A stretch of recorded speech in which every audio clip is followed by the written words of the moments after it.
high school sucks. And then you're gay.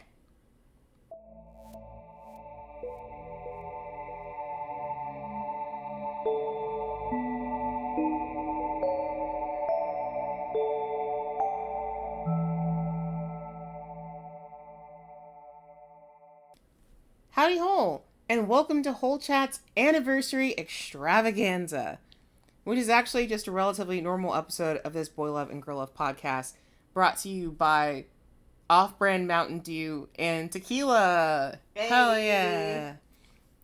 I'm your host, Chuck, and with me is the person who supported me the most in a silly little endeavor, Keelz. Gross. Well, you have, you stupid asshole. Gross. Good job for making me feel supported in the little hobby I wanted to create. Idiot. Fart noises. Whatever. So, we have a whole year of Whole under our belts, which is pretty awesome. And to commemorate, we caught the flu. So, yay, flu. This episode should be coming out on Tuesday, which was not the intent, but I caught the flu. I stream sometimes, and I legitimately threw up doing stream and had to stop. And so we've been on this entire weird journey where I was really sick, and I realized halfway through me getting better that I'd given it to Keelz. And so we've just had back-to-back flu, getting over that. And then I had a rheumatoid flare-up. Like, it was legitimately an insane 2 weeks. It was. Chuck throwing up is very rare. They're my canon events.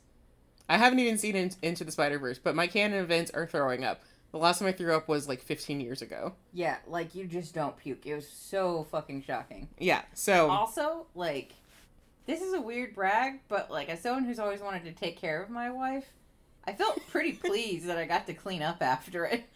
I was like, cool, I get to take care of my wife and I'm going to take care of this. With all that involved, there's not going to be much pomp and circumstance in order. But we are still going to talk about queer shit, as always, so that is still evergreen. We're going to talk about queer stuff. So, in honor of our anniversary, I wanted to cover a Western webcomic and remind people that Western artists are cranking out some true bangers every single day. And I do mean that, because when we covered Mother Lover, obviously a banger, Patience and Esther, obviously a banger, and the author for that is consistently giving out more bangers all the time. There's a lot of good work being made outside of the East Asian sphere that I think deserve recognition and that are like at your fingertips and oftentimes free for you to consume. And so I wanted to make sure that we continue to uplift the artists that are homegrown to us, because some of the stuff people are looking for, like I know we talked last time about consensual BDSM. I'm almost positive there is a consensual and safe BDSM comic. Actually, I do know of one. Oh, I'm so sorry.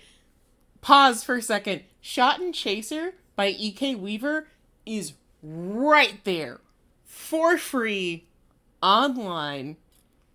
Has consensual kink and like safe kink. You can read it. And then the characters are also 2 storm chasers, and one of them's also a trans man.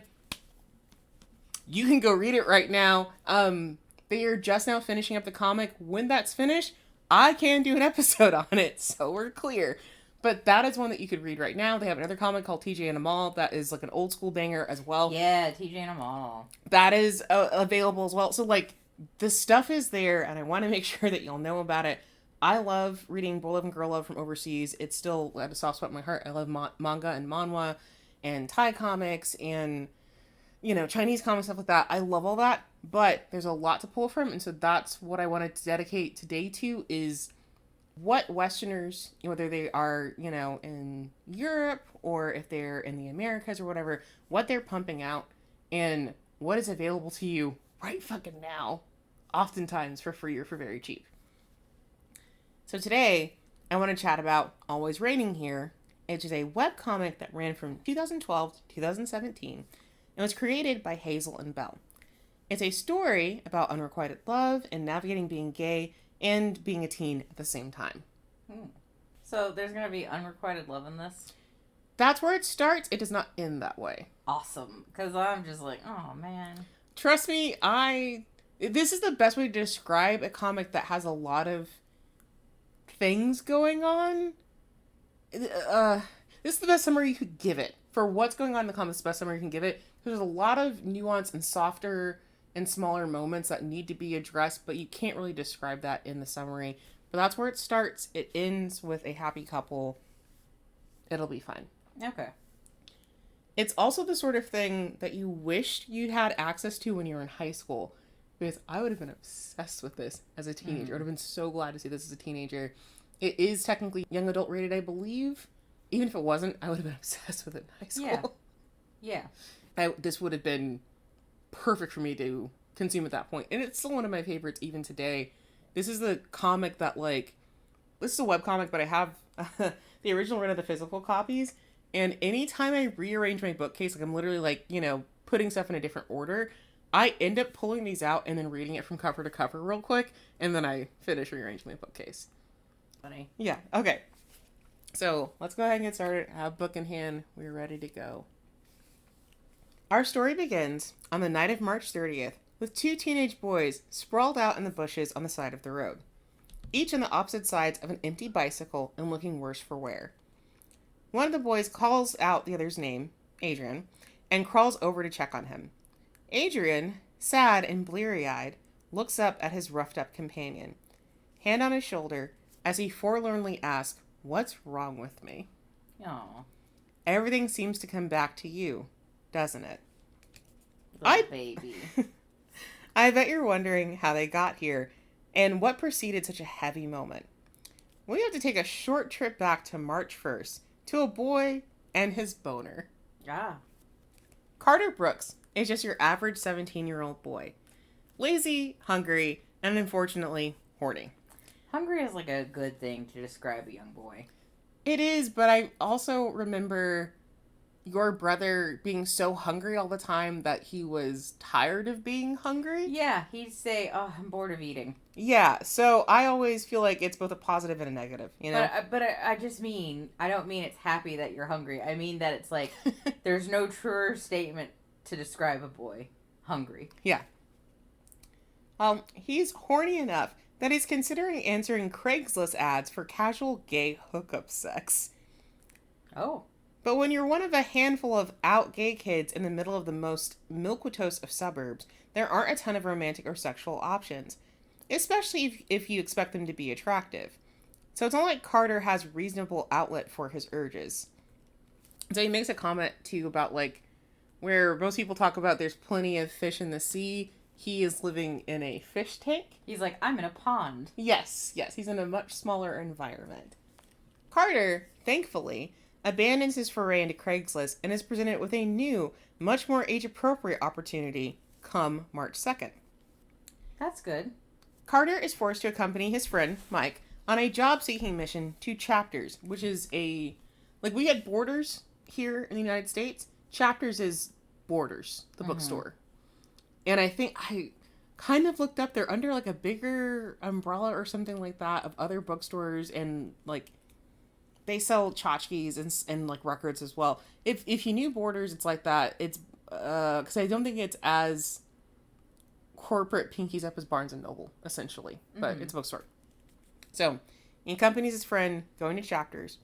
What a cute name, right? Borders is cute in its own right too, but I know Chapters is adorable. Chapters, yeah, I know. So he accompanies his friend because it's like 2012 and not every application is online yet. He whines about it, but it's a bookstore for Christ's sakes, and Mike assures him he'll find something to keep him occupied. And Mike, to his credit, wants to work here because he says he doesn't want to become a corporate slave to the Canadian version of Walmart before they actually had Walmarts up there, but really just to avoid his ex. Woof. Both are real. Yeah, both are fair reasons to not want to work at Canadian version of Walmart. Carter manages to amuse himself for a time, looking through their variety of books, CDs, and knickknacks. He's about to reach for a particular book, sitting on one of the new release tables, when in a moment of epic meet-cutitude, his hands meet that of another young man's, reaching for the same book. So they're like their little fingers touch for a second for the same book. Carter relents since he's in the market for bus, not books. but considering the obscureness of the book at hand, this could be a good opportunity to make a connection. A love connection. Nice. Is what I would say if the man's girlfriend didn't appear and congratulate her boo on finding that thing he wanted. Insert Mario's death noise right here. Well, that's okay, because Carter doesn't need this. He's not that desperate yet. So, no adults, no Craigslist weirdos, no straight guys. All he needs is someone his age who's actually factually gay, not looking for a relationship, and, preferably, has a cute butt. A simple enough list, but in this town, he might as well be asking for a unicorn. And so I will catch you up really quick. Because also, I really like the art for this as well. And we'll get more into it towards the end. But I think the art is always worth looking at. Because look at this fucking background work. That is dark. So these are the first few parts here. Where they have fallen off the bike. Mm-hmm. And then we are back to Carter being like, maybe I'll just get on Craigslist and try to have hookup sex. You meet his buddy Mike. And then this is his little meet cute situation. Mm-hmm. Where he's talking to this dude and they have like maybe a connection. And then this is his girlfriend showing up. And that's as far as we are. Mm-hmm. Okay. So, Carter's essentially asking for a unicorn. A unicorn that just so happens to be perusing the magazine section in a yellow overcoat. Say hello to Adrian. Okay, so perusing the magazines in a yellow overcoat. Mm-hmm. The boy from It. If Georgie didn't die. Oh, God. Spoilers for It, but if Georgie didn't die, gay icon. Yeah, so we're clear too. Adrian has a shock of bright red hair. Mm-hmm. He is one of the gingers, and then Carter looks like low budget Sasuke.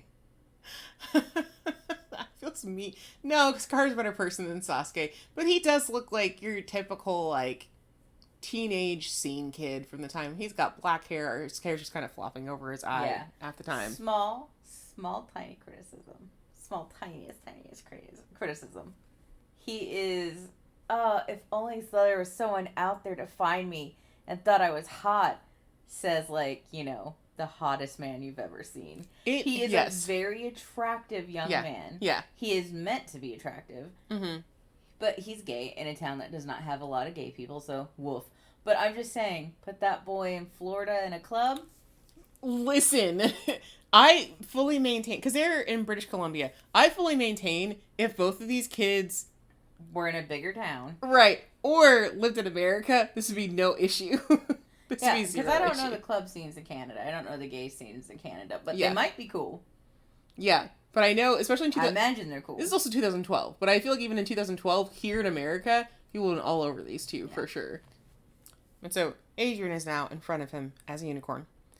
We jump ahead to March 3rd, which finds our intrepid hornball perched in front of Adrian's locker, deeply invested in a mobile game. As Adrian approaches, he is less than pleased to see him, considering their interaction from the previous day. Was it bad? Did you fuck up your only other gay option? Excuse me. You know, how Carter propositioned him in the middle of chapters in front of God, Jesus, and multiple copies of Vogue. He did what? Propositioned Adrian. Did he just walk up to him and be like, you want to fuck? Boy. No. Damn. Carter claims they just got off on the wrong foot, but opening a conversation with, hey, you're gay, aren't you? Is never a good idea. I don't think that's a strong, good foot to stand on. How old are they again? 17 and 16. Right. Carter's 17 and Adrian is 16. It's not a good foot to stand on, my boy. But feels very much like what a dumb teen would do. Feels so much what a 100% dumb teen would do. The rest of the conversation was not better, as Carter followed up with, are you having trouble getting laid? And then Carter, you're the older one. And then proceeded to shoot his shot by suggesting they get nasty in the aisles of the health and medicine section. Hilarious. Points for... I find that a clever pickup. Mm-hmm. But damn, dude. Worse. What would you have done? I said, okay. What would you have done, Carter? This is the thing. Is Carter doesn't know. I'm positive he doesn't know. Positive. He's such a goofball. I know he doesn't know. Back to present, Carter is still trying to make some headway, despite Adrian's less than positive responses. Carter attempts to find some common ground, because hey, they're both gay teens, so Adrian's probably just as desperate as he is to touch tips with someone. Adrian, if you want to, like, blow a little rape whistle, what is it? Rape whistle. Yes, if you want to blow a little rape whistle, no one's gonna fault you in this. Carter, you're being a little creep.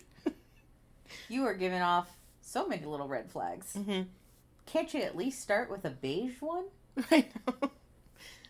But this gives Adrian the perfect opportunity to say, nah, dude, and defo not with a borderline dropout that only thinks with his dick, before fully accessing his locker and fucking off back to class. Ah, he's got a fancy pussy. You gotta be intelligent to ride. I feel bad making these jokes, but we all fucked when we were 17. Calm down. But no, like, I get Carter's a little eager, but is there a reason why he wants to lose it so fast? We are about to actually address that in a second. Fantastic, because, like, I'm judging him very hard. You should. I'm judging him. It's really stupid what he did. Okay. I'm judging him very hard, but, like, I don't know. The one grain of maternal sand inside of me is like, but what if he's like, he thinks it's his only option and things are hard or blah, blah, blah. Mm-hmm. It's like, what if there's this, it's just, what if this, what if that? And I'm telling that little maternal grain of sand to shut the fuck up. This boy's being stupid.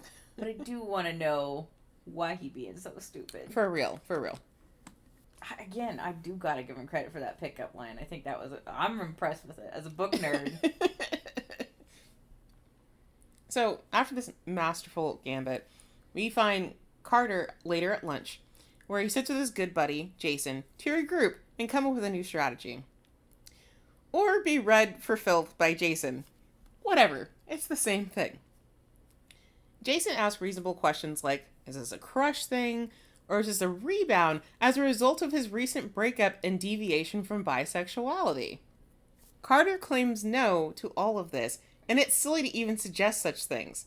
It's just so confusing that Adrian's being so resistant to his charms. What charms? What charms? But maybe Jason can help. Oh, no. Did he use these lines on girls? No, I don't think he did. God, dude. I hope they didn't fall for it, because if they did, you poor things. There's way better than this Carter kid. So, what we understand at this point is that Carter was dating a girl for a very long time. Mm-hmm. And then he offhandedly starts to talk about it a little bit, like his buddy Jason cuts him off because, like, I don't need to know these details. But from what Carter says is that they've been dating for a while, they finally tried to have sex, and he couldn't get it up.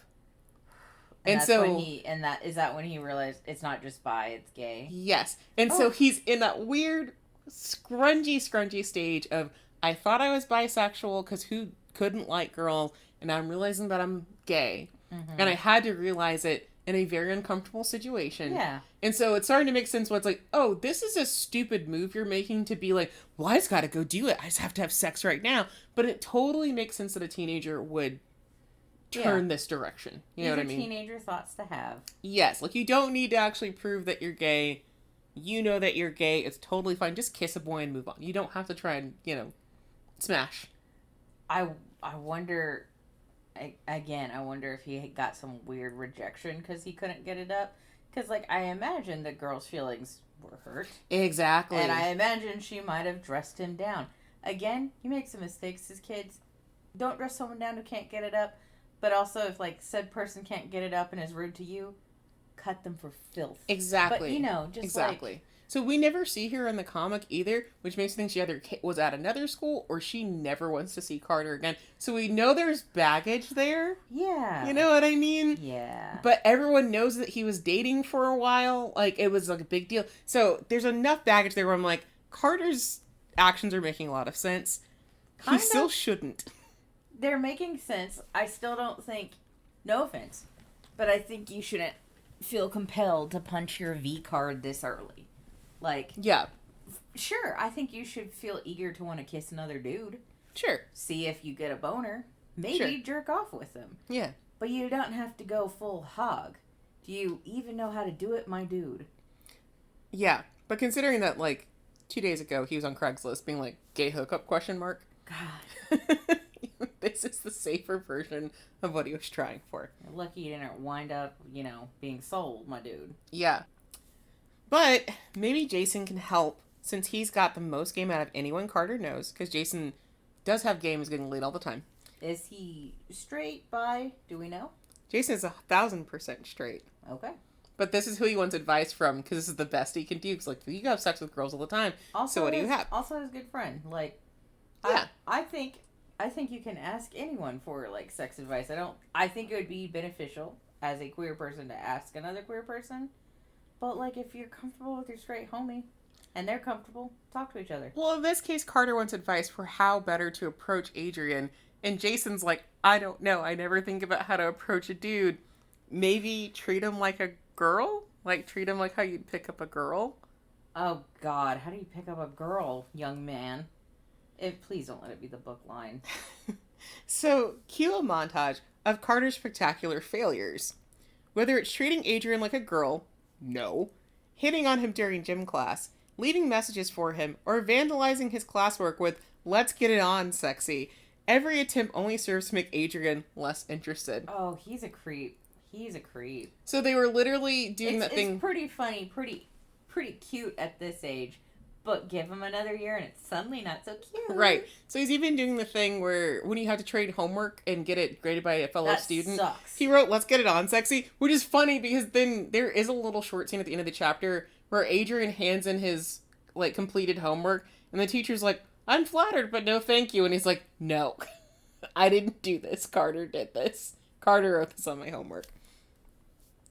The only one who seems to be having a good time is Adrian's bestie and local gossip monger, Maria, who finds us hilarious. This is such high school behavior. Mm-hmm. And again, I'm not insulting high schoolers, but, like, I feel like this is shit people I know in real life that they tried. Specifically, the grading paper and, okay, I'm not going to tell you who, but someone in my class marked out these girls' questions that she got right, but he marked them out wrong, and then he wrote a note that says, all the ones that I marked wrong are my number, call me. Mm-hmm. Yeah. We were in AP class. Do you know how pissed she was to have her homework marked wrong? Mm-hmm. Do you know she took it up to our chemistry teacher and outed him right there? Uh-huh. Oh, this comic is peak high school. God. We all knew people like this. One, the Riz on some people. I'm kind of impressed. Mm-hmm. But two, is it Riz when it's going that badly? Exactly. The balls, I guess, on some people. From Adrian's point of view, Carter is nothing more than a nuisance. Sure, most 16-year-old boys would be stoked to have someone literally throwing themselves at them, but after having confetti and a pile of love notes shot out of your locker, Adrian is 100% over it. He shares his frustrations with Maria, who seems more amused than concerned about the situation. It is funny. Which is odd, because it should evoke suspicion and maybe some ick that Carter somehow managed to get into Adrian's locker. Maria just smiles smugly at him, confirming that she betrayed him and gave Carter the combination, and how could she? It's so young. They're so young and cute. Yeah, it is so young and cute. Let me catch you up too. But yeah, so this is Adrian and Carter's first meeting in the magazines. You're so fucking weird. That's all I can say about you, my bro. And then we flash forward to, like, meeting at the locker. Why do you need to have your V card punched today? Why does it have to be today? A horny teenager. Why does it have to be today, this minute? He's a horny teenager and he's trying to prove that he's not bisexual anymore and find himself, and it's like, this is the worst way to find yourself, my dude. Like a truffle pig. The teacher's blushing, which makes me uncomfortable. Side note. Yeah, this is when all this stuff falls out of his locker. And this is Maria's face as, like, she gets told all this. Specifically, this little smirk that she has. This little shit-eating grin. I love her. Yeah. Okay. I honestly love her. Oh, is that me caught up? Yeah, okay. That's where we are. But yeah, Maria's little grin is delightful. And it's talked about in supplementary material, too. Yeah, go for it. This is fantastic. Yeah, Adrian always knows Maria's has screwed him over. Because she just looks at him smugly. There's no shame on her face. There's just like, I did do it. And I'll do it again. I wonder if that is a hint to the audience that maybe he does have a crush on this kid, but he doesn't believe him. Like, it'd be kind of like, from Adrian's point of view, because there's so few gay people in the area, if I am a young gay who wants a relationship, and then someone who I think is hot, because Aiden's pretty attractive. Attractive, yeah. Carter, excuse me. Yeah. Blah. But Carter is, like, pretty typical attractive. So, especially for 2012. Jesus Christ. Especially for 2012. He's got the beanie look. He kind of looks like Jughead from Riverdale. He's not so bad looking. But, like, if I'm this little redheaded kid who is gay, probably had some bad gay experiences, I probably don't believe him. Bad gay experiences, you say? Yeah. We'll get into that. Well, so why did Maria do this? Well, first of all, Carter is annoying, but harmless. And second, it's a great opportunity for Adrian to actually get what he's been whining about, as she cites his behavior from the past weekend. He'd gotten drunk off wine coolers and whined about being alone forever in the middle of an Evil Dead marathon, which was certainly a buzzkill. But also, fully supports Maria's point that it wouldn't be terrible to give Carter a chance. No. Carter's acting so crazy. I also wouldn't give him a chance. He's good looking, but my brain is immediately like, boy, once he comes on me, he's done. Yes, even if Carter's sending notes that say sex, yes or yes on them, she's still like, it's fine. Because at least he's straightforward. That's true. I still feel like this boy would have used me like a jizz rag and then walked on. Oh, as Adrian makes his way home that afternoon in the rain, he ruminates further on his situation. Sure, he's been out for a while to his friends, but he's never really considered actually for real flirting with another guy. He'd much prefer if a guy just showed up and swept him off his feet. Not Carter, not Carter, not Carter. But someone who just take control of the whole situation. Boy. Besides, wasn't Carter dating some girl like 2 minutes ago? So wouldn't this be some weird attempt to confirm his gayness with Adrian's body? The thought makes Adrian blush as he steps into his house and removes his coat. It's not like he doesn't want to smash. Teenage hormones and all that.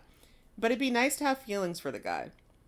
He settles down on the living room couch and he opens his laptop, almost immediately navigating to the Facebook page of a very specific person. He just doesn't feel anything special towards Carter. Not the way he does for someone else. Oh, brother. And there's a scene where he, like, slams his laptop shut because his brother shows up behind him and is like, hey, I need the game controller. He's like, oh, yeah, it's over here. Don't look at what I'm looking at Facebook. Which is really silly in retrospect because I have more details about how his brother feels about the situation and stuff like that. But he's desperately trying to hide who he has a crush on, or who he has a from his brother and stuff. Yeah, from his brother, from probably everyone. Maria obviously knows, but it seems like he doesn't want this to be out to everybody. So, later, Adrian is once again exposed to Carter's presence. This time, by way of Carter sneaking into the theater club's private practice. He, essentially blackmailed a kid to get in, which is so real, because I have done exactly that. Didn't bribe them? Because I would just bribe them with Funyuns. No, he told this kid, I have so much dirt on you, you better let me in. Bribe them. Funyuns are cheaper. We also had a very different theater experience. There's more people to bribe. They were easier. This is a much smaller theater club, much smaller, much more tight-knit. And they have some drama of their own that made it towards, no, you really need to blackmail somebody to get in, kind of thing. Really? Yeah, I will explain, because... There's so much in this. Okay. Pause for a second. Hazel and Bell have too much information about literally every character in here, which makes them great storytellers, because they can always pull new information and make further content. But Jesus Christ, there's information about literally everyone. I'm very impressed, but it's also so much. So I have so many other details to give you off pod, and if you decide to read this, which you should read it. There's so much extra and supplementary information about different characters and about different things that happen. There's a lot to read besides just these 2 books that I have here. So, So Carter's blackmailed his way into the private theater practice. Maria notices first, pointing out the black-clad teen slouched amongst the theater seats. Adrian crumbles his script in a mix of anger and incredulity at the sight of his pseudo-stalker. Because this is his, like, space, and it's like, you even came here, you son of a bitch. Yeah. Enough that he completely misses his cue, which, of course, makes him angrier. Yeah, this kid's gonna beat you up. So much for romance. He's just gonna punch you in the face. Right? Meanwhile, from the audience, Carter is musing just how cliche it is for Adrian to be in musical theater. Which, yes, especially 2012... Yeah, and even when I was in high school, we were both in high school, we were like, oh, there's a lot of boys in theater. We had a big theater group in general. Theater is very popular in our school. And so we had a lot of straight dudes in theater, but we also had a lot of gay dudes. And dudes who'd be like, I'm totally not gay. And I'm staring them in the face with my queer ass like, do not fucking lie to me. Shut your fucking mouth. I know what's going on. Oh, man. But so Carter's thinking the same thing, like, of course you're in musical theater, you're a gay kid, haha, whatever. Mm-hmm. A thought that he barely has time to process before Adrian opens his mouth and begins to sing, leaving Carter gobsmacked. Oh, he's, like, actually good. Like, very good. Nice. After practice, Adrian runs into Carter as he exits the theater. He begins to apologize before leveling Carter a cautious look, because he's like, oh shit, it's you of all people. Carter, however, just greets him and compliments his singing. A totally normal and respectful interaction. Thank you, Carter. Before heading off home. That's probably all you needed to do, honey. And in the background is Maria's evil smile of like, hey, see? He's being normal today. He likes your singing. I also like that Maria's not going to help Carter out. Like, she's like, keep embarrassing yourself and entertaining me. Oh, yeah, well, she's not going to help anybody. It's so... But I love that. It's Maria is... If this was our school, it's such an evil Latina thing to do. Yes, in this case, she's an evil Asian. I was like, evil Asian or evil Latina. But in our school, this would have been such an evil Latina thing to do. It's so funny to me that her name is Maria, and now we have Maria Kondo in the future, because they both love mess. Maria is... Oh, God, she's perfect. She's perfect. And I love that she is just here for drama. As Adrian and Maria walk home, he comments how weird that was. Carter being normal. Maria just grins in response and does what any good best friend would do in this situation. He likes you. He's interested in you. K-I-S-S-I-N-G. Uh-huh. Yep. Which, yeah, any teen who spends 2 weeks consistently trying to woo someone is pretty impressive, no? Because truthfully, I knew some people who try to woo somebody for, like, months, but it was, like, it was weird.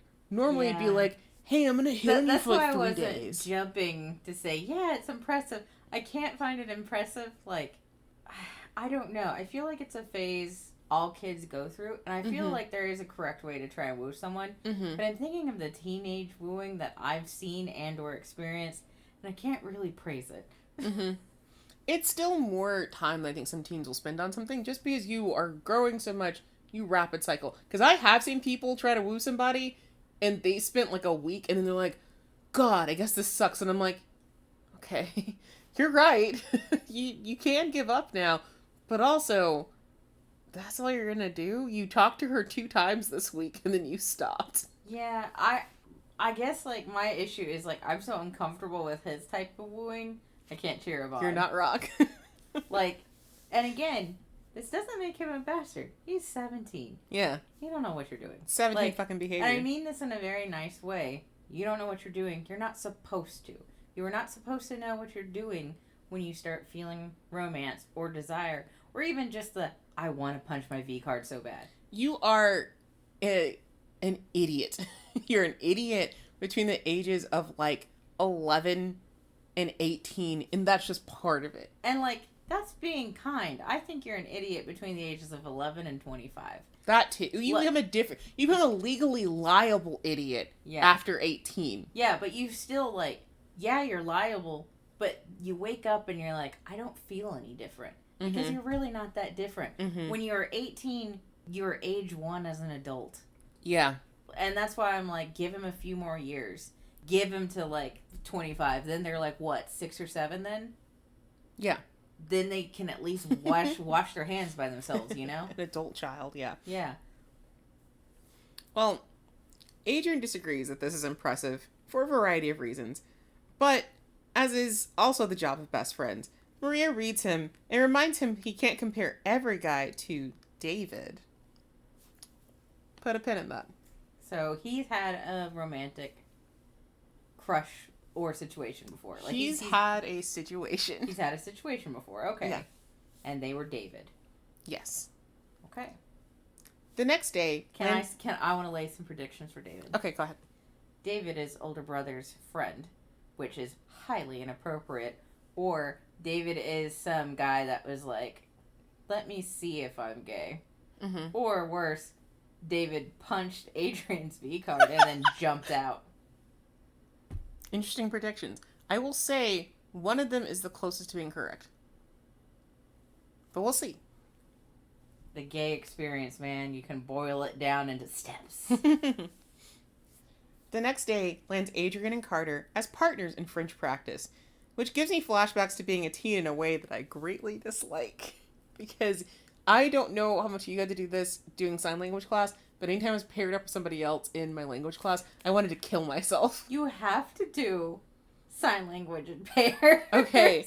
You do it in a group too with a teacher, but it has to be in groups because you're sitting in silence and that makes sense. That makes sense. But we get paired up in French class, and I wanted to take myself out back because I was very serious about learning French, and other people were not. So this just gives me that I hate this. This whole scene. I was like, I'm Adrian. Yeah. Carter lays some pretty awful French on his companion. It is written out poorly. The accentation is terrible. And he ends up saying something like, how does it feel to be the most beautiful girl in the room? Which is annoying, but not a deal breaker. They actually have a kind of normal conversation, led by Carter, again, complimenting Adrian's singing voice. Adrian even cracks a smile. Hey, got an N. Because Carter tells him he sounds kind of like ABBA. Like one of the dudes from ABBA. That's in a very cool. positive way, sings at him and just acts like a normal teen for the first time in front of Adrian. Thank you, Carter. That is gonna work for you way better. Mm-hmm. Way better than this. That is until Carter accidentally steps on a bomb by encouraging Adrian to pursue singing or theater or whatever in college. Uh-oh. Because he's just saying, well, your voice is so good, you're gonna do this in college, right? You're gonna do something like this because you're great, so you gotta do this all the time. This has gotta be one of your dreams. A quick flirt as a follow-up is enough to close Adrian off, despite an obvious blush. Adrian is kind of receptive to it, but then he's triggered by the college thing or whatever, so he kind of shuts down. Mm-hmm. And he shuts Carter down completely, insinuating that he has a boyfriend. Ah. He does not have a boyfriend. He has a situationship or had one, is my bet. But he's insinuating to Carter for sure that maybe I have a boyfriend, so leave me the fuck alone. And with that, we will pause for a second. I will catch Keelz up. I wonder if Carter's little worldview is shattered that he has a boyfriend. You think? Gasp. He can have a boyfriend? Ah, the flannel. Mm-hmm. Oh, of course the flannel is 2012. Yeah. No, it's very nice. It's very accurate. And this is their little conversation where they were kind of doing well, and then it kind of goes sideways, and then we'll pick up. Yeah. Look at his early surprise Pikachu face. Mm-hmm. Oh? What did I do? He might have a boyfriend. But I thought we were doing well. So Adrian might have a boyfriend, or is at least insinuating so. Well, that sucks. Sucks even more when, while complaining about the situation to Mike, Carter discovers that he may actually like Adrian instead of just being after his booty. Oopsie toodles. So Mike was talking with him and he's like, oh, that's crazy. Oh, shit, that's crazy. So, you like him, right? I'm glad his straight friend was like, bruh. Yeah. Because Mike's an older straight friend. It seems like he's graduated from high school, but he still, hangs out with, the groups and stuff like that. Because, when you freshly graduate, you'll still kind of see people around from high school and stuff like that. Especially if you're part of a special group. You might come back and mentor or check on them. I definitely did. And so... Yeah, I think that's normal. I don't know if it's not normal, but... Yeah, and so Mike is the older straight friend that he has, and then Jason is his life bestie. Mm-hmm. And they've both been trying to coach him through this situation. But yeah, so like Carter had talked this big game about staying unattached, but really he played himself. Yeah, he actually fell for him while trying to woo him. It feels somehow worse and more poignant to have this revelation in the stands of a hockey rink during your extremely straight friend's hockey practice. Oof. And if it's hockey back in the day, can you imagine the locker room? It is hockey. Yeah. Not that I know if the locker room is any better now. I know that they've done a lot to correct some behaviors. It depends which hockey team you're playing for. Yeah. Not the Florida Panthers. That's all I'm going to say. Not them. Jason skates up to the barrier. So Jason, his other friend, skates up to the barrier and skips the condolences with reference to Carter's rejection and instead encourages him to drown out his sorrows by getting mega wasted at a party that night. And it's like the middle of the week too, which I think is a terrible idea, but teens be teening. Yeah. Jason's encouraging him to get fucked up at the party that night because, to be honest, while both Mike and Jason support Carter's foray into homosexuality, they also know that he's picked a weird and cringe-inducing way to do it. And no one's stopping him or guiding him. They've tried their best, but they're mostly just like... Your best was to tell him to hit on a bro like a girl. That's all he could do. He's like, why are you... Jason really was like, why the fuck are you asking me, bro? You know, that's so fair. So, that evening, Carter finds himself packed tightly into the back of a sedan full of hockey boys, Jason included, on their way to a night of fun and debauchery. There's a little scene I have to mention where Carter's in the back, squished between two of the hockey bros, and like Jason's in the front seat, and all the bros are like, oh shit, you just got dumped recently? Sorry, bro. And the dude directly next to him was like, don't worry, bro, there's gonna be some fine puss at the party tonight. And both Carter and Jason at the same time are like, nah, bro, he's gay. They say it almost in unison. And the dude next to him was like, oh, sick, you're gay? And Carter's like, look, I know you're into me, but you don't have to freak out that bad. So this plays it totally cool. And all the rest of the dudes are like, shut up, he can be gay if he wants to.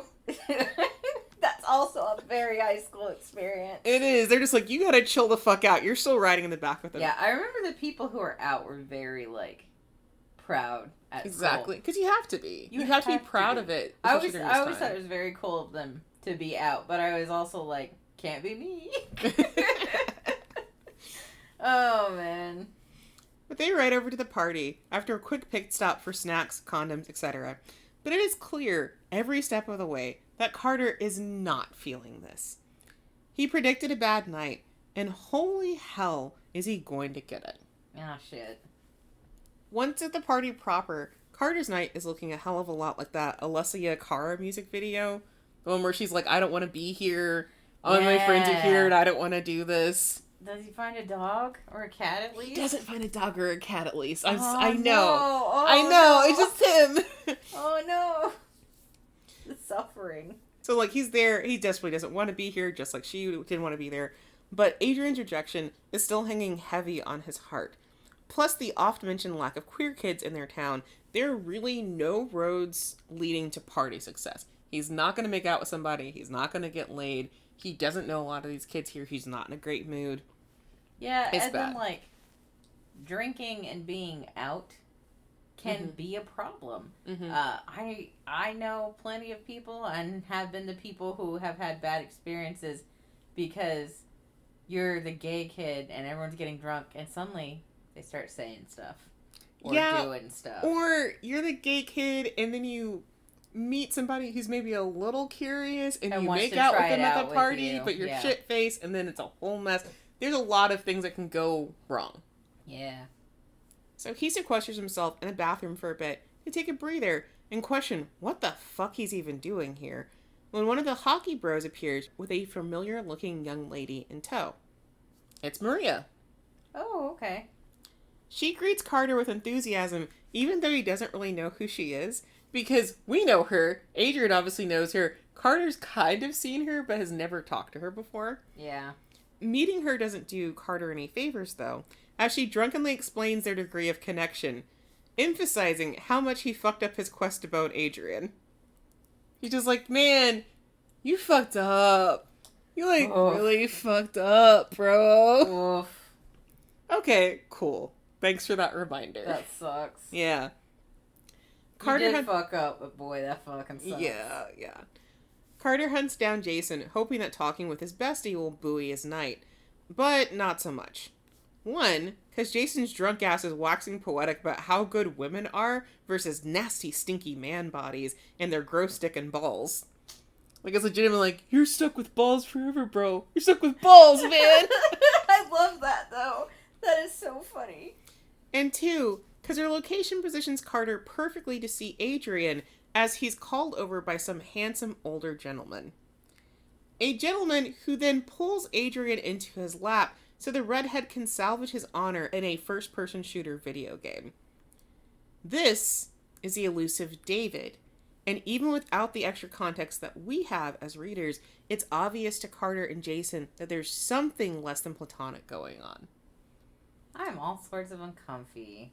Which means for Carter, it's definitely time to get blasted. Because, yeah, it's not great. I remember reading this the first time and I was like, what is this about? Sitting on somebody else's lap? Excuse me, sir. I know, like, I was a theater kid. Theater kids are... We're all over each other.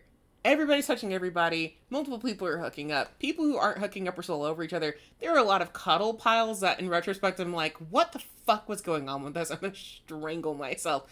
But there's a lot of that sort of stuff going on. But even I would know if at a party I see one person sit on somebody else's lap, that has a connotation to it. And that's what poor Carter is visualizing. Mm-hmm. So when I saw this scene... I immediately was like, nah, dude. That's so uncomfortable. Nah. How much older is he? I believe he is, at this point, is he 18? So, a bigger gap for a high school, because it's 16 and 18, but not terrible. I'm not comfortable with it. I don't know. Like, I've known plenty of people who dated from high school, and they happen to age up in that way. It happens. It happens. Like, I know people don't like to talk about it, but if you're a sophomore dating a senior and they hit... Sometimes it's skeevy, sometimes it's fine. Yeah, sometimes... You just don't know until it's case by case. It's case by case. But I don't know. It feels a little skeevy because it sounds like whatever's going on with David isn't normal based on the little tidbits we've gotten. And I'm sorry, if you're a situationship and it's not normal, getting pulled into someone's lap, no. It has weird connotations, and we'll get more into that in a second. I'm sure. And there's. I also just don't like how mature he looks, because Adrian, he's 16, but like he's a very young-looking 16. Mm-hmm. Like everyone in here looks like teens. Like they don't look like like I don't know 30-year-old starlets or something. Yeah. But everyone looks their age. But Adrian's kind of small, even for his age. He's small. He's baby-faced. Yeah. Like. But that's so fucking real. Like, 15 to 16, you're a baby. I feel like if you were closer to 17, you start to finally kind of mature. But I remember thinking, like, man, suddenly we're getting weird glow-ups, like when you're in your late 16s, not your early 16s. After attempting to obliterate every last brain cell with liquor, Carter finally gives up. It's time to get the hell and fuck out of here and just wallow at home. He makes his way to the bedroom, functioning as a makeshift coat closet, to gather his outer coat, and runs directly into his potential nemesis, David. Oh, God. David is all smiles and charm as he tells Carter to be quiet since a friend is drunk and sleeping it off in there. And so it is an actual bedroom. There is a giant bed in there. He put Adrian to sleep in here, is what we can assume. Which is not bad behavior, because the coat closet, no one's going to bother him. No, again, I've been to parties like this in my youth. Yeah. I was the kid who went to sleep in the coat closets all the time. So I'm not a drinker, and when I did drink, I need a nap. But this is kind of a plus to David seems uncomfortable, but he also did put Adrian in the safest place possible to sleep off being drunk. So there's something going on, but is it all terrible? We're not sure. Yeah, and I'm really only uncomfortable because, like, again, Adrian looks like a baby next to him. Yes. And that's not his fault. This other guy is taller and older looking. He's 18. Like, you grow differently in your teen years. It's just weird. Yeah. Carter frowns and takes a moment to steel himself before entering the room. Of course, Adrian's there, curled up in a pile of outer clothes. Carter locates his coat and tugs, trying to free it from the mass, but Adrian's body is holding it firmly in place.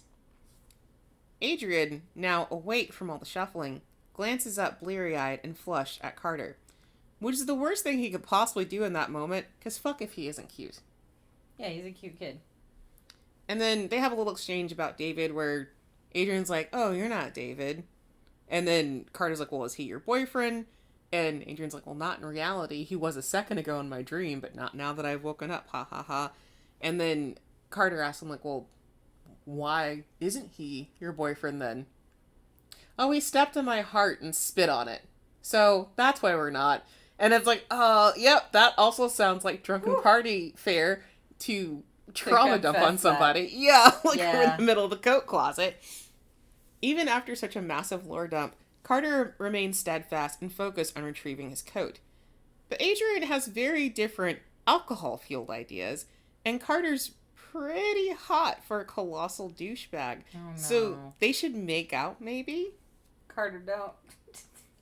There is also a quick aside where Carter, as he's trying to resist this, is like, did you have something like Maria had? Which is an important note for later. Oh, no. Carter's brain stops for a moment so he can process just what the heck is going on.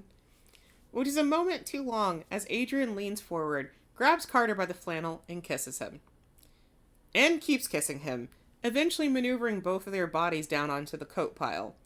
All the while, Carter tries his best to suppress his urges with a mountain of reasons why they shouldn't do this. Like, they're drunk. You're on the rebound. I'm technically on the rebound, etc. Like, this is just not the time to do it. But damn if Adrian isn't convincing, and they are in fact horny teenagers. Oh, boys. They make out pretty hard for a bit. They, like, even hit their little teeths together. Ouch. But it's also, like, kind of sweet, because it's like, of course, you don't know what you're doing, and you're drunk.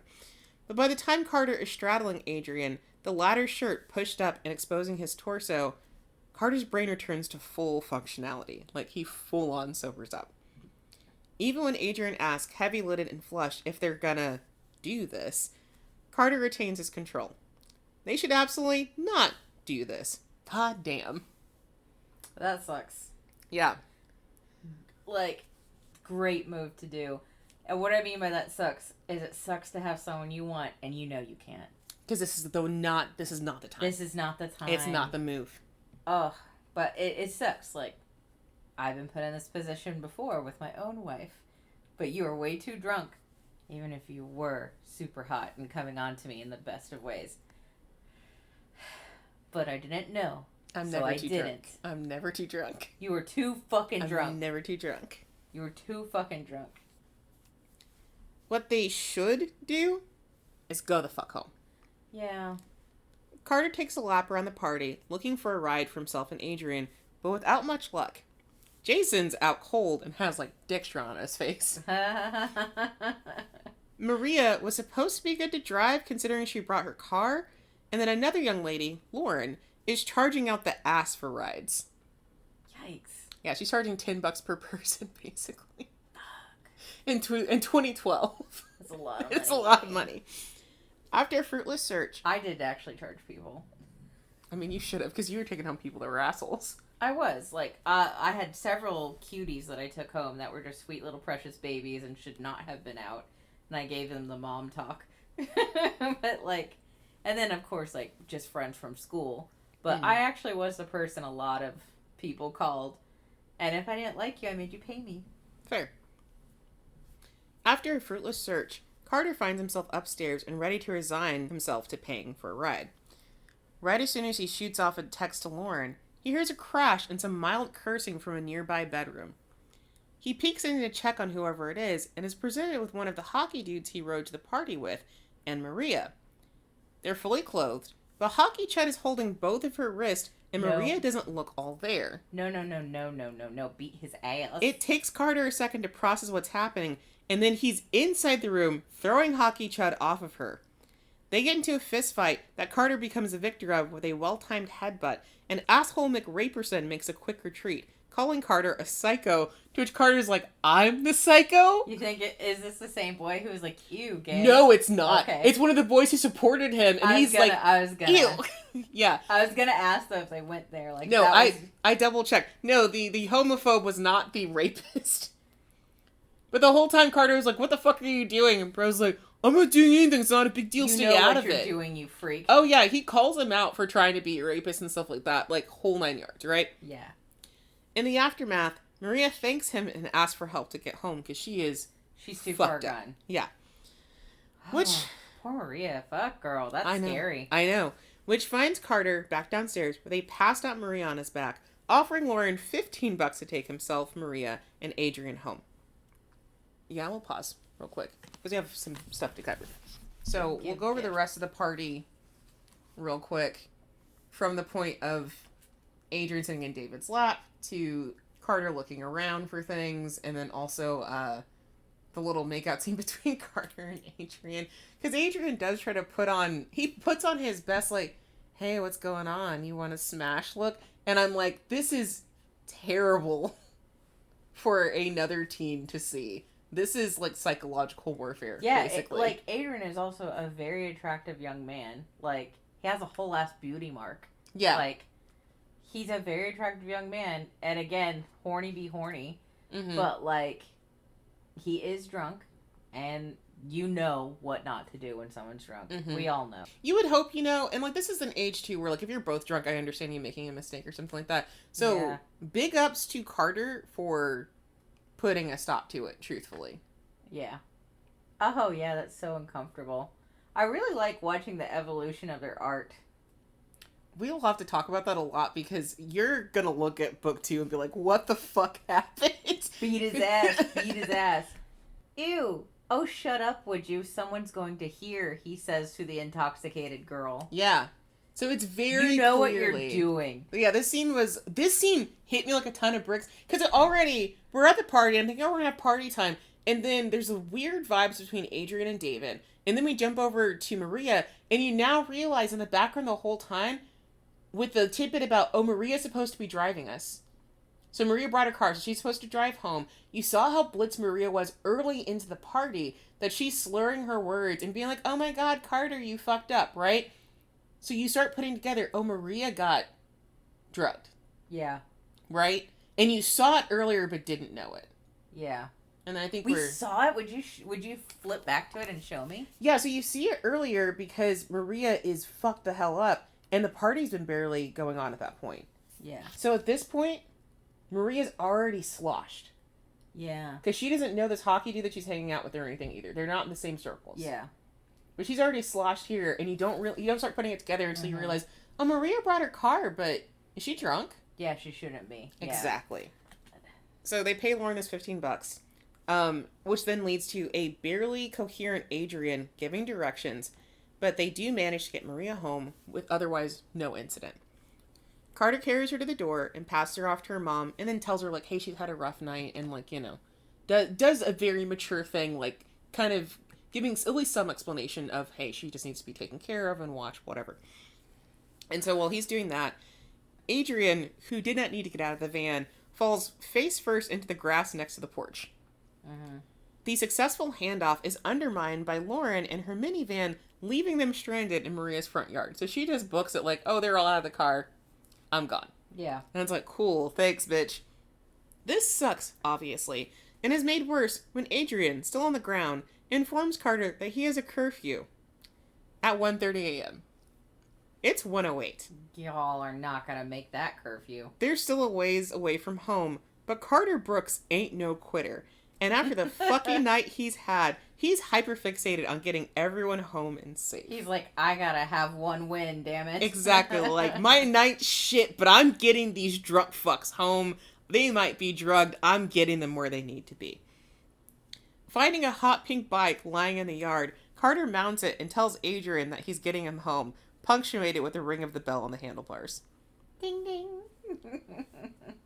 Carter pedals as fast as he can, considering his rapidly fading energy and his wiggly passenger who's belting out 80s breakup songs behind him.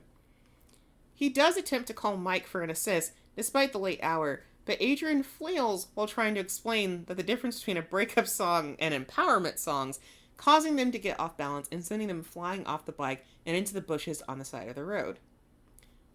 Which brings us back to the beginning. Happy March 30th. Oh.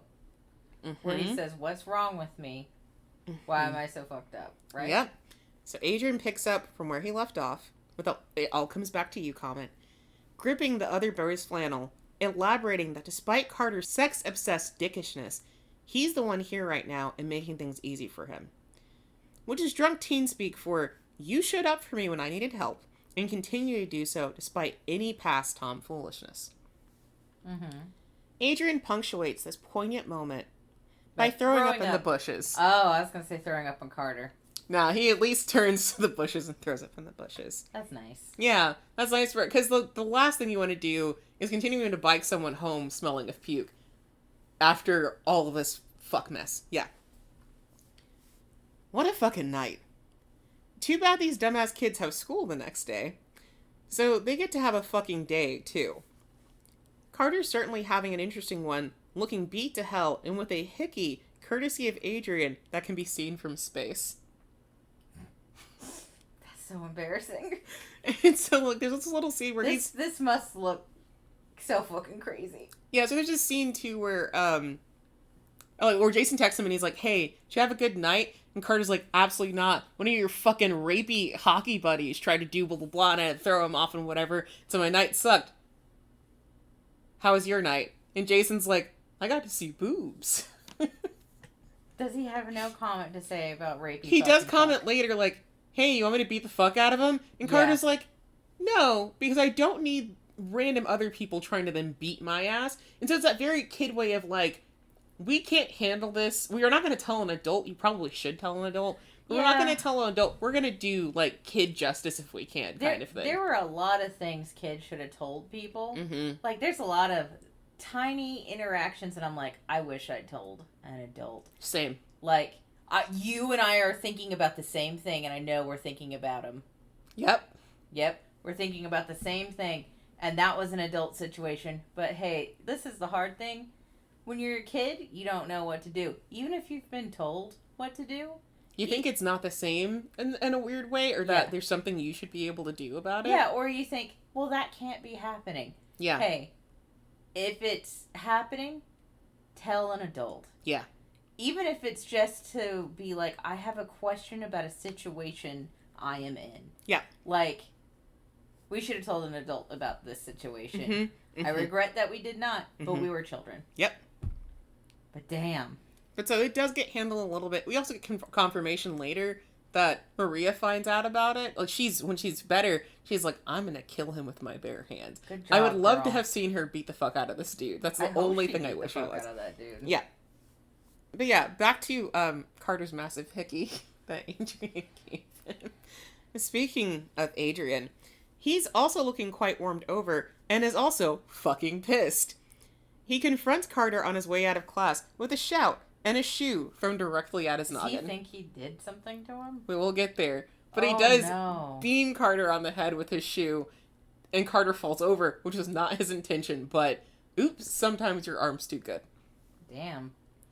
After beating Carter with a little too much force, the two boys sit on a grassy hill a ways away from campus so they can talk. Or really, so Adrian can sit quietly with a slight blush until Carter's handful of brain cells realize what's got the redhead so upset. No, they did not smash last night. Not at all. Because he doesn't remember. Yeah, he's completely blitzed. So he's like, no, we didn't smash. Not at all. Not even a little. Just a little necking. And of course, Adrian bestowing the aforementioned massive hickey. That's a huge relief, but also makes Adrian feel like a huge asshole. Last night was a lot. And Carter put up with all of it. And, more importantly, was there for Maria when Adrian couldn't have been. Adrian thanks Carter for the help and delivers a sort of backhanded compliment acknowledging that there's more to Carter than just being a douchebag, which is a very teen way to do it. You can't just say, you know, you're pretty cool. It has to be like, well, you're not as much of a dick as I thought you were. It's a very bro thing to do. And again, when you're in a situation that is too big for you to handle as a kid, but you don't realize it's too big. It's hard to process. It's a whole thing. Yeah. Mm-hmm. And, like, I think every young person is going to go through this. Mm-hmm. Like, even if it's something as simple as your friend brought alcohol to a party and y'all are 15. Yeah. That's a situation where you're like, you shouldn't do this. It's also just a huge 180 to see Carter go from borderline harassing you every day to being the main person who's like, no, I'm not going to sleep with you. Yes, I'm going to rescue your friend. Yes, I'm getting you both home and safe. Yeah, because, like, again, flirting and doing all that stuff is weird. Mm-hmm. It's really weird. It is. I did a bad job. Oh, same, dog. I didn't do too bad with the flirting thing, but that's because I actively avoided it. I made jokes, and I made sure to never, ever let anyone get close enough to like me, because I could not be outed. I could not come out. It's not really a good thing I did, but, like, that was how I could handle my sexuality in high school. Well, as prickly as the conversation is, it's also the most they've spoken without anyone embarrassing themselves, so it's nice in a way. Nice enough that when Adrian gets up to leave, Carter shoots his shot one more time. But his goal is much tamer. Since they live in the same direction, maybe they could walk home from school together? Nice. Adrian sighs and smirks and says, okay, why not? Is this the beginning of a beautiful friendship, or is it something more? More, obviously, but it's on you to find out how they get there. Seriously, this is your first reminder that you can read this for free online right fucking now. Hell yeah. So if you want to see how the rest of this goes, it is for free online. You can figure it out after you finish listening to this. You can figure it out right now. Pause and come back if you want to. You could be like, these bitches taking too long and I want to read it. Yeah. It is all there for you. And so I will let Keelz finish up the last few pages. Then there's only a few more and then there's extras at the end. Yeah, I want to see the art. And then we'll get into the characters, which, crazy enough, I didn't write anything down for the characters, so I'll just give you a quick rundown, because I was drunk writing this script. I don't think you needed to write anything for anybody. It's fast. Well, let's go over the characters one more time, and then we'll start talking about what goes on. I'm stuck at looking at Adrian do the thing where you pull your face because you're so stressed, because I'm like, that's so real. The whole scene with Adrian in the shoe, and then being like, sitting there awkwardly like, well, what did we do last night? He's so stressed out because it's like, I don't remember shit of what went down. And I think I may have embarrassed myself. Yeah. What cute fucking chibis or whatever. I've said this already. There's a bunch of supplementary content for this. There are, in the 2 books that I have from the Kickstarter, there are a bunch of short 4-panel comics in the background. There is like a little rundown of like what's in Adrian's and Carter's bags. There's a couple little extra illustrations in there. There is a lot just in the books themselves. And then there's more content on the website. There is written content on the website. Because again, this is a artist and author team. And so there's a bunch of written content on the website. And we will talk about that a little bit because I have to talk about David more at length to give some context, I think. Because again, this is all readable for free. But I don't think talking about David is going to spoil anything for what happens later. So I'll stuck with that. I want to also say, now that I'm looking at the art a little more, especially as like we're at the end where the art's a little better, everything's more refined, they look a lot like Marshall Lee and Prince Gumball from Fiona and Cake. Which is really fascinating given the time period this came out. Yeah. Because these 2 things were occurring like concurrently. Yeah. Instead of one before or after the other. But they like predate. Yeah, they do. They do predate. Like, Adventure Time was out at this time, but they hadn't gotten into Marshall Lee. They hadn't gotten into Fiona Cake crossover yet. But I think that's very cute. I think that's very cool. I totally agree. And then also I will say that sometimes Carter kind of reminds me of Chowder from Check Please. Cute. Yeah. He has got a little bit of the same kind of dumb energy that I feel like Chowder has, in a very cute way. Okay, so of course we have Carter Brooks is our little pseudo emo scene kid who is desperately horny and trying to figure himself out. He has a very soft personality at times, but generally he's the like super chill kid that you know. Things very rarely bother him too much. He's kind of in the background of everything. Like, oh, okay, yeah, sure, I'll go with you, or I don't mind hanging with you. He considers himself what a lot of other people see him, which is as a slacker or a layabout, because he's not in any clubs. He's not staying after school late. He skips school plenty. His grades are just kind of like, well, I'll figure it out when I get there. And so his personality just makes him very easy to get along with. There's a certain charm about that kind of person, but you do also worry that he's not going to graduate. Mm-hmm. And so he's still a very, like, cool and kind character. He'll show up for you. He obviously has a very strong moral compass when it comes down to it because of the actions at the party and stuff like that. But he is still that guy, you know, that always seems to be chilling out and never, like, actually doing their homework. Mm-hmm, mm-hmm. And then Adrian Hlavacek is pretty much the exact opposite. Yes, he's a theater kid, but he's also always studying, always doing his schoolwork, always at home at the right time, always, like, doing his curfew and stuff like that. But then he also has a massive gaming hobby. So he's very good at Counter-Strike. He's very good at a bunch of other different video games. If you want him to do it, he's got it. But it's that, theater, studying.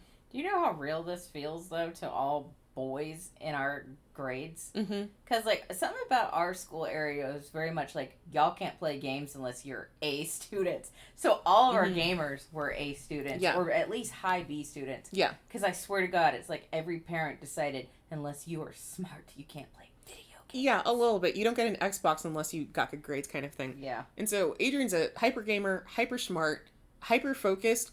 He seems incredibly high strung for somebody who's only 16 years old, and that should worry you. And that high strungness seems to flavor every part of his life, because he seems both like he is petrified of his parents, but also thinks that he should go suck a dick at the same time. And that is one of his big conflicts as we go deeper into the story as well. He is also out and comfortable, but also deeply uncomfortable at the same time. So there's a lot of Carter and Adrian being on opposite sides of the spectrum, and they're trying to push forward to kind of backfill their issues a little bit. Yeah, is Carter out at home? Yes, we find out super late that Carter's out at home and at school, and nobody gives a single goddamn.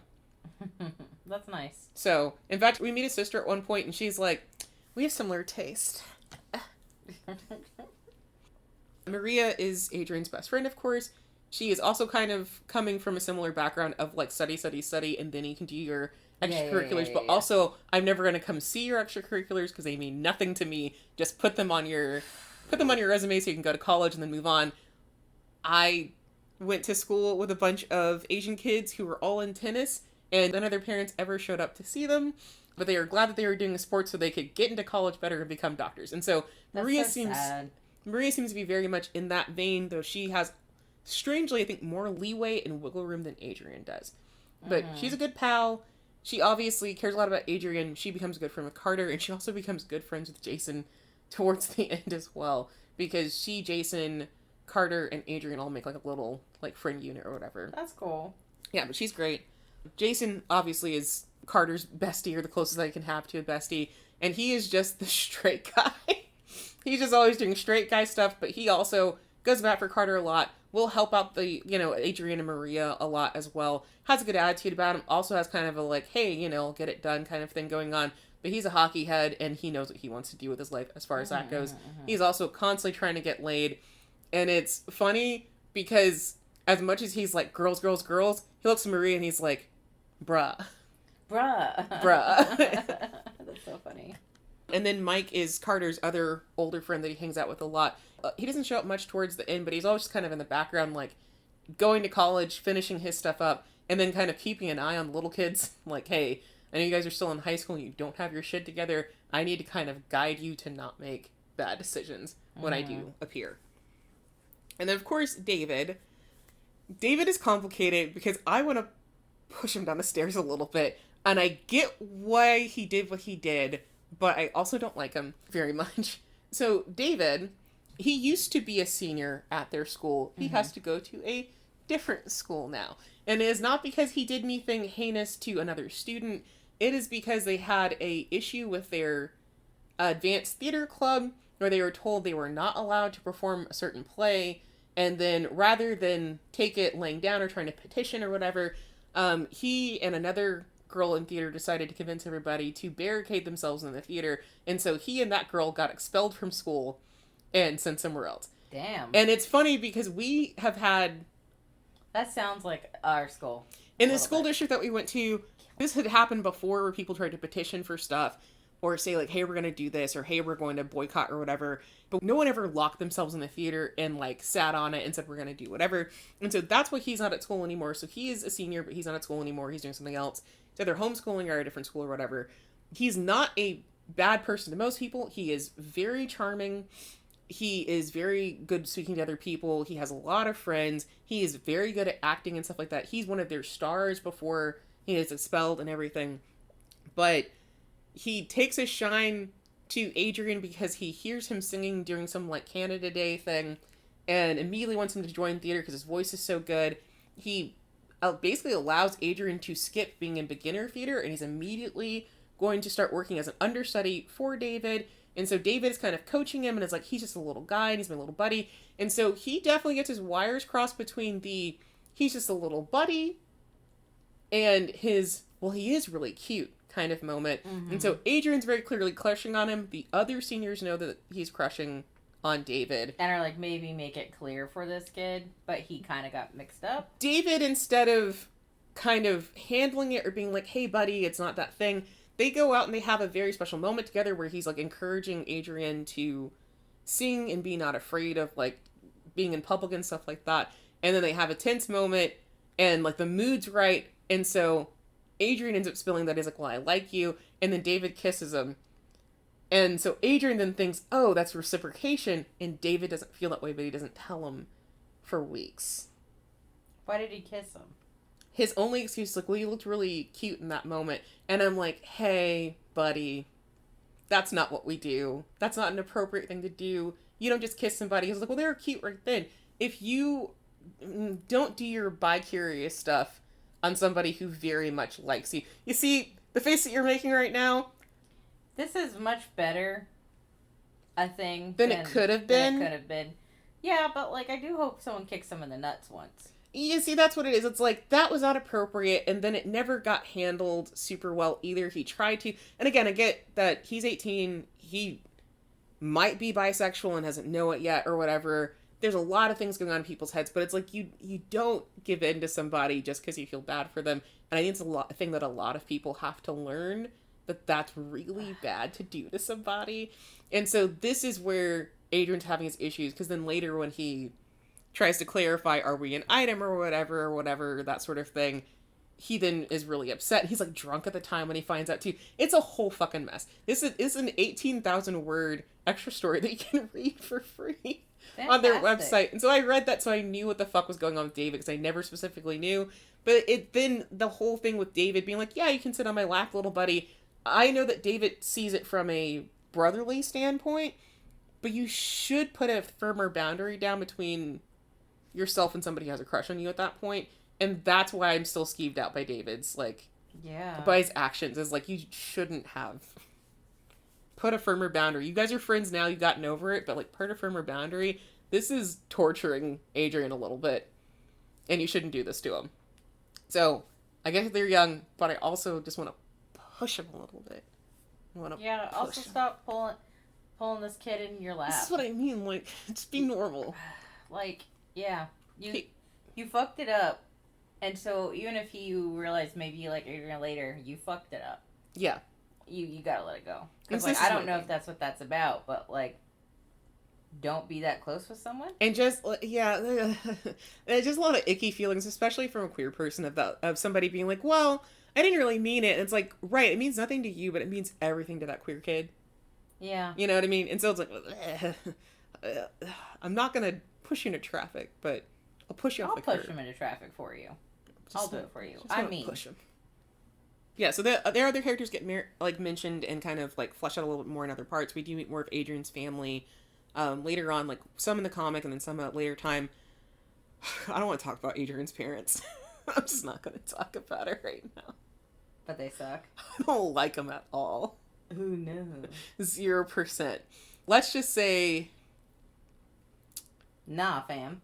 Yeah, nah, fam. Let's just say nah, fam. That's all I gotta be. They are legitimately the part of this comic that makes me the most frustrated. And then everything else is great. So, yeah, let's go ahead and finish this up, and we'll, if you have any more questions, of course, ask me and we'll get into it and stuff like that, and I'll cover what I can. Mm-hmm. Always Raining here is an unexpected banger of a comic. It started out as just a fun project for the creators to test their skills and have a good time, but rapidly spiraled into something solid, engaging, and gorgeous. My first interaction with it was in late 2014 when an intimate scene between Carter and Adrian had gone viral on Tumblr, and I was gobsmacked by how good it looked and how well paneled it was. And so I'm totally thinking it was just like a quick snippet of somebody's like OC, like somebody thought, oh, I'm gonna draw my two OCs like making out or something like that, and then it'll be really cool or whatever. And then I was delighted to find out there was a whole story being released for free about two dork-ass teenagers falling in love. When I saw this, it's very much like, fuck whoever didn't credit Hazel and Bell on that post, but also shout out to the rebloggers for tagging appropriately, because I saw it on the ether, and it was uncredited. Yeah. And then I looked through the tags of other people's reblogs, and a bunch there of people were like, we'll say their names. Yeah, then people said their names and said there was more content. I was like, thank God. And so that was my first experience, just getting captivated by this one scene. And I will show it to you, because it's in part 2. Cool. Sneak peeks. This is the part where they are having a little makeout session at Adrian's place. And if you turn the page and just look at the lighting of it. Cool. That, like, low golden lighting, because the lighting's coming from a different room, and they're in, like, a darker room, and they're having this little intimate moment. And that's what captivated me, because I was so stuck on it that I kept thinking, who the fuck drew this? It's gorgeous. Right? It looks so good that I got roped into reading the whole thing. I'm pretty sure I binged what was available to comic in an afternoon. That's what I spent my afternoon doing, is just reading from the beginning. Wow. Right? I am just going to look at this paneling a little bit more. It's very pretty. Right? They're very cute. Wow. Right? And so that's how I got started on this whole thing, is just getting sucked into this one part, realizing there was more, and then I was locked the fuck in from that point on. Checked its updates every week. Whole thing. Mm-hmm. I fully expected this to be like so many other webcomics from my youth, and that it would be enjoyable, but mostly just meander along with no purpose after a while. Because a lot of early webcomics, they were just, people were just making art to make art, and it didn't have like a purpose or an end goal in mind, it was just there. So I was surprised that there was a really strong through line about accepting the person you are and working towards the person you want to be. And of course also that Adrian's parents suck, but mostly just about figuring out yourself, a very good coming of age kind of story with the relationship angle as well. Mm-hmm.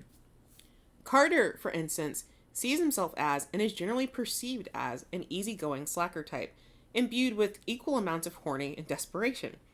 And that's not wrong, but he's definitely selling himself short. Throughout the comic, he proves to himself and others that he'll do a lot for people he cares about, has a strong moral compass, and contains a deep well of creativity that he can pull from specifically when he wants to annoy people. His chill nature could also be seen as resilience, because he deflects homophobia like it's nothing and can de-escalate even the tensest of situations. So if someone's having an argument, he can, like, calm them down. There's a tense moment between, like, you know, himself and Adrian's parents. He can charm the pants off of them. He's just one of those people who can fit in pretty much anywhere. Yeah. Like, if you looked up disarming in the dictionary, Carter's face would be there. And that nature of his also allows him to get close to others quickly and understand them just as fast. So, by the end of the comic, he's definitely learned to accept the positives of his nature and recognize what he's actually capable of, which in part is earnestly, honestly, and fearlessly loving someone. And then also, of course, learning to maybe do school a little bit harder. Oh, okay. Well, only because his mom gets on his case about it. Oh, well, I don't know if he learned that. He does kind of, because there's some things that he starts doing that he sort of finds his way through helping out the theater club and kind of being their honorary member and stuff like that. So there are just things that he does, kind of moves him forward and helps him figure out, I'm not listless, I just don't know what I want to do yet. Adrian, bless his heart, is a giant knot of contradicting thoughts and feelings, a good chunk of which are not his own. He doesn't know who he is because he kind of can't allow himself to think about it, but whoever he is, it's probably bad in his mind. So his journey to knowing himself is capital M messy and painful, and involves making a lot of mistakes, which makes accepting himself even harder. But he does eventually come around to understanding that he can have traits that can be both positive and negative depending on the situation, and that being bad is 100% relative. And also that people won't ditch you for being unpleasant, whatever the fuck that means. Because the thoughts that Adrian's carrying are his parents' thoughts. Because the parental baggage is very, very strong with him, and it is dumb. It's really dumb. It pisses me off so much because it's such a dumb fucking reason for it, but it is where it is. And the boys aren't fixed by the end of the comic, or the multitude of extras, because they're teens, for one, and for two, are people ever really finished growing? Nah. They're gonna keep, growing together, growing as individuals as, their lives go on. I appreciate, too, that their relationship is mutually beneficial before the feels really cement themselves. Carter's friendship is an important part of exposing Adrian to normalcy. Sure, Adrian's life isn't a hellscape, but his complete inability to communicate with his parents and his extremely limited friend group are definitely detrimental to his teen development. Just feeling comfortable enough to turn off in the woods or an abandoned parking lot or his bestie's backyard is a thing all teens should have access to, and Carter provides that comfort. Because Adrian is basically always, I am at school, I am out of school doing homework, I am maybe getting fucked up at a party, but he, drinks a lot at parties, and it very much feels like I need to turn myself off, and I cannot allow myself to be turned off. Because I'm always being he was not given that space to turn off. Yes, exactly. And so Carter being his friend, and Carter always being like, I don't know, I guess I'll do this today. He's like, how can you do this? But also, I do this? I can do this? And Adrian, of course, teaches Carter to lock in. Focus. A little bit more. You actually do have to study, my dude. But really, though, he does help him develop new interests and, most importantly, to reinforce his boundaries, which is important when you're a go-with-the-flow type. Because Carter's moments in this first part with the whole party situation are really good, but he also really enforces his boundaries with Adrian later and in a way that I think is very impressive because he's not mean about it. He's just like, hey, this needs to be addressed, and I look like I'm going with the flow, but I do know now that I need to put my foot down and we need to discuss some things. And I thought that was some really strong moments from him as well. So, but he can't do that without Adrian being Adrian a little bit as well. So much of this comic feels nostalgic for both 2012 and for high school in general, but manages not to fall into the traps a lot of teen movies do. So, we're Southern Americans that graduate in the mid-aughts, and these kids feel familiar to both of us. Yeah, this is school. We absolutely know these fucking kids. This is school. I would say this was our rival school a little bit more than ours. Mm-hmm. But, our schools were close enough to where we all knew about each other's business. Yeah. And I'm not going to say whose school is who, but there was the school with all the pregnant people. There was the school with all the drugs and money. And then there was the school with, the straight-up stabbings. Mm-hmm. And we were one of those three. Yeah. But I'll give you another hint. We were not the rich school. The rich school is closer to this for us because they were the ones where we heard about these crazy during the week parties. They also had a teeny tiny theater club, which also reminded me a lot of what's going on in this comic. Yeah. Our schools, were rivals, but we were always all in each other's business. Mm-hmm. It's fascinating. There's something truly unique about being in high school sometimes. Mm-hmm. And I think this comic captures all that so well. Carter has this shitty ass truck that he drives, and it looks awful. It looks truly awful. Was it like my shitty ass truck? Well, I was gonna say it definitely reminds me of both the truck that you had and the one that your brother had later. The Bronco? Yeah. Yeah. Because both of them were simultaneously death traps and the coolest cars I'd ever had the privilege to ride in at the same time. I miss my truck, man. My truck was so cool. And that's what Carter's riding. It's just, he's driving this piece of shit. We should have been, using your minivan and making people pay. Well, I didn't have the minivan until I graduated. That's true. So the truck was a whole thing. And then all the theater scenes are too fucking real. It reminded me of what I miss and don't miss about being a theater kid. I mentioned there's that scene between Adrian and David where, they end up kissing or whatever.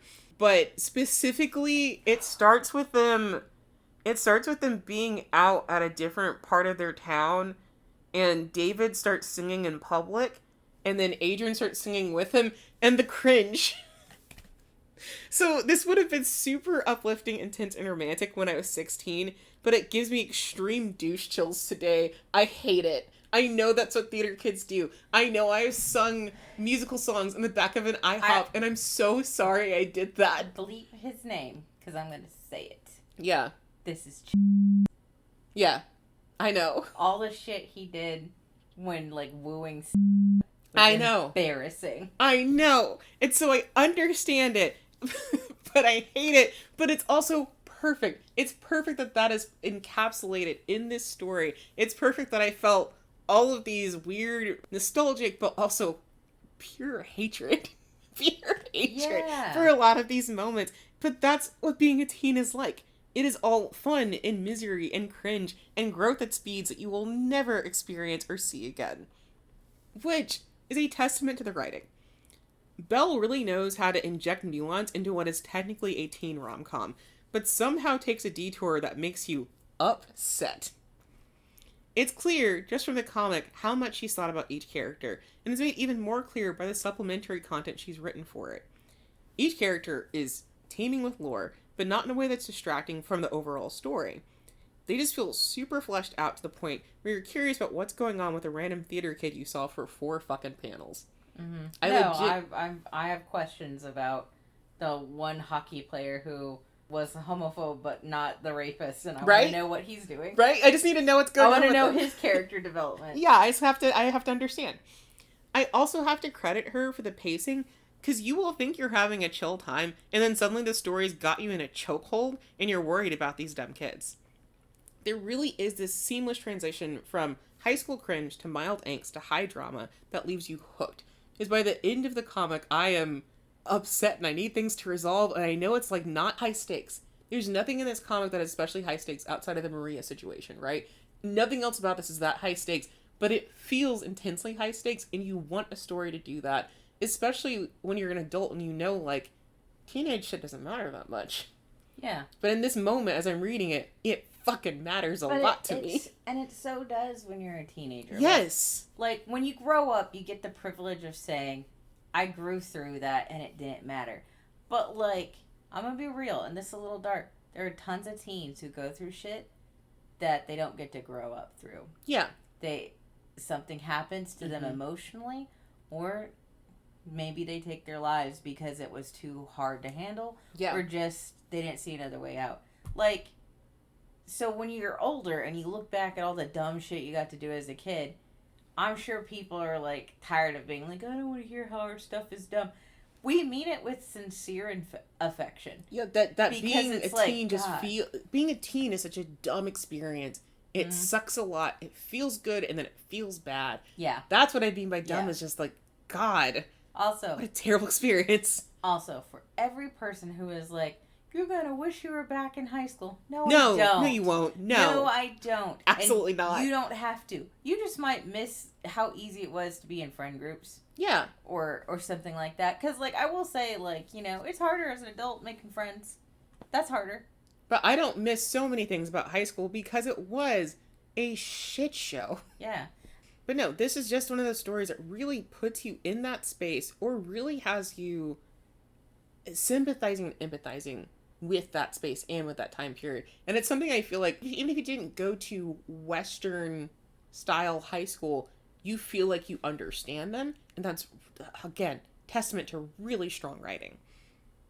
And of course, there's Hazel and her good goddamn art.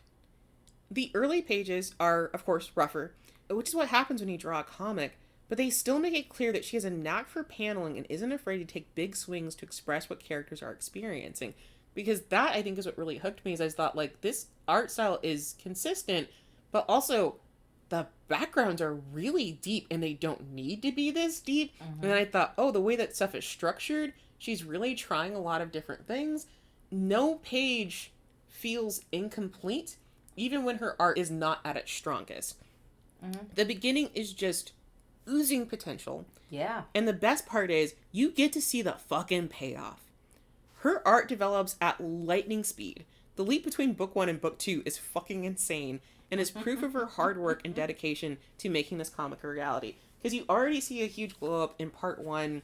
Yeah, in part 2, I was really impressed. Yeah, in part 1, by the time you really get to the middle of it, you're like, oh, things are gelling. She understands these characters. These characters have become hers. And then you suddenly jump to part 2 after they took a break. And it's like, what the fuck happened? What is going on? Yeah. What did you learn? Like, yeah, you've just unlocked your third fucking eye. I'm so proud of you. I'm so impressed. It's very good. And again, what sucked me into this comic was that one out of context makeout scene. So let that help you understand how captivating this art is. It is a beautiful scene, and it's horny. Mm-hmm. And thank God. Truly, though, these compliments can be shared pretty equally between these two, because it's clear that they are excellent collaborators, both equipped with boundless and complementary wells of creativity. We are truly so lucky that they work together. I mean that. Mm-hmm. We are being graced by it. And I often feel like these episodes are an inadequate analysis of a damn good story, but I cannot express how much this comic has lived rent-free in my mind for years. Always Raining Here is unique in that it feels familiar and hyper-specific at the same time. Its story is low stakes in the grand scheme of things, but manages to pack in tension that would befit a more dramatic and serious story. It is joyous and moody and funny and anger-inducing, and a whole lot of other contradictory traits all in one. Mostly, though, it's a comic that says, just as the rain comes, so too are your chances to change yourself for the better. Where'd you get that nice cheesy line? Me! Bitch, damn! Sorry, I didn't mean it to come off like that. I just meant like, damn, that was like a blurb, you know? It's almost as though I write all of these episodes. God damn it! Damn. It's like you a professional. Fuck you. You want a professional blowjob later? Fuck off. So, if you want to have a silly, cringy, nostalgic, and dramatic time, Always Raining Here is for you. You can find it at alwaysraininghere.com, or you can buy the new edition at your local bookstore. They're doing a new binding with updated art. It is available today, right now. If you're listening to this, it's available today, right now, at your bookstore. You can go get it. You should do it. Please. It contains drinking, drugging, smoking, parents that I would punt into the sun, big teen feelings, attempted date rape, homophobia, harassment, blood, and especially cringe. Cringe. So, what is your whole rating? Alright, so, getting to look through it, getting to go through this comic, really like the vibes. I love a nostalgia comic that, like, hits real. I also do, like, as much as I made fun of Carter at the beginning, I really do appreciate a character who, like, you can be like, God, they suck, but you also get charmed by, and they're not just a douche, and they have substance. I love well-rounded characters. Mm-hmm. Everyone's interesting in this. This is very fun. Really like it. And then even if we don't necessarily see sex, we got some makeout scenes, and we're talking about sex. That's all I ask. We're called Whole Chat. We got to talk about sex. So, I'm glad that they discuss it, and I'm glad that they're not pretending it doesn't happen. Teenagers have sex. They don't have to. But some teenagers choose to, and you can have sex, or you can abstain. Whatever. Mm-hmm. I really like this. I think the story's really good. I'm sucked in. You're sucked in. It's great. 10 out of 10. Yeah. Yeah, 10 out of 10 holes. I'm looking forward to this book coming out. I already have plans to get it from my wife because why the fuck not? Oh my God. Yeah. That is, you already know. You already know I want to get it for you. Yes. Okay, great. Yeah. Okay. I just found out I'm getting this book. Come on, you should have known. I'm very excited. I'm stoked. Alright, well, I obviously agree. I'm extremely biased for this one. I've loved it for so long, and I'm so excited that they're releasing a new copy, and I'm excited to get it. So, if you want more from Hazel and Bell, you can find them both on Bluesky at Raspberry Hazel and Bell Has a Bat, respectively. I will spell both, obviously, Raspberry Hazel, RaspberryHazel, so that is for Hazel, and then BellHasabat for Bell, both on Bluesky. They also have a ton of extra goodies on their website, and even more if you subscribe to their Patreon, which is what I actually did to finish off this story as well. I subscribed for this month so I could read all the supplementary content, so I had a really well-rounded idea of how things were going. There's a lot of extra written and drawn content that you can take a look at, so if you want more Always Raining Here, it is available, and they still sometimes will update stuff about it outside of their new book launch as well. That's cool. And then, of course, most importantly, the new physical copy is being released with updated art. So Hazel's gone back through and tightened up the art for whole chunks of like part 1. She's got little previews of it on her Bluesky, but also they wrote a new Halloween story. Cute. That takes place after the events in the main comic, so that's going to be added to it as well. It's also very cute. I'm super stoked because they only had a written story for it before, so it's dropping right now, November 11th. Please, please, please go buy it. Or if you cannot buy it, request your library to buy a few copies so that you can share with your community. Yeah. You will not regret it. Get it in your library. Yes. For sure. It's being released by 2nd, I believe. Awesome. I love them. Yes, I believe it's being released by 2nd. It is rated for teens. You could probably be a little bit younger and read it, but it really is rated for teens. Right in that kind of sweet spot or whatever. So if you're a teen or if you're a young adult, this is a perfect place to start. If you're an adult, again, I think you'd probably enjoy it as well. It's a really, really strong book. Really, really strong art. They are also currently working on another extremely different comic called Electric Bones, and I am deeply obsessed with it, so please check that out as well at electricbonescomic.com. Yeah, you love Electric Bones. Holy shit. Oh, it's so good. It involves a bitchy little robot and a dumbass human man that is just trying to get laid. It's great. It's high sci-fi, kind of gory, really interesting take on whatever the fuck they're doing. I'm super sucked into that one as well. So if you want to see more art and writing by both of them, that is a place to go see it. They have already released a book 1 for that as well. It's not currently available because their store is closed due to the Canada Post strike, but when the post strike is over, you'll be able to buy Electric Bones book 1 in physical copy as well. But obviously, you can give it a read for free at electricbonescomic.com. So please do that. As we wrap this anniversary episode up, I just have to say that I cannot believe we made it a full year and with 40 episodes under our belt. This is technically my gay little project. It's like an attempt to actually take a hobby seriously for the first time in over a decade because I am very bad at keeping up with things that I just enjoy doing. I truly thought I would do this for 2 months and just stop giving a damn, or I'd get overwhelmed and stop, or I'd, end up deciding to deep clean the apartment for the 50th time instead of doing something that I enjoy. And instead, I've learned a lot about video and audio producing, and I started writing again. I learned that I am not a social pariah that should never share my opinions about anything ever. And I'm also getting to work with my favorite person again, which is always what I love to do. So this is not a big or popular podcast, but it's something that we're both very proud of. And we're both glad to have an avenue to promote artists and authors and creators and the coolest hell shit that they're making. So it's super fun. Yeah, it is. So here's to yapping about queer shit for another year. Oh, yeah. Thank you guys so much for listening, and tighten up. Tighten up.